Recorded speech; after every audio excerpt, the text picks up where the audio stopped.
3 gjëra që çdo hafiz do të kishte dashur ti dinte para se të fillonte hipsi. E para, përsëritja është më e rëndësishme se mësimi i ri. E di sa bukur ndihet të mësosh faqe të reja, por ruajtja e asaj që tashmë ke në zemër ka më shumë vlerë. Sepse ndonjëherë nuk e humbasim Kur'anin duke mos mësuar më shumë, e humbasim duke mos u kthyer tek ai. E dyta, ngadalë do të thotë më shpejt.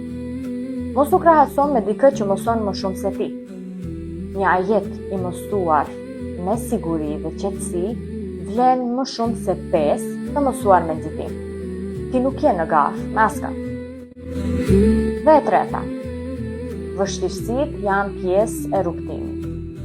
Në një moment, pothuajse çdo hafiz, ashtu si edhe unë, është ulur dhe ka menduar. Ndoshta nuk mundem, por ditët e vështira nuk tregojnë se nuk je bërë për këtë rrugë. Shpesh do thotë se kjo rrugë tashmë ka filluar të ketë rëndësi të madhe për ty.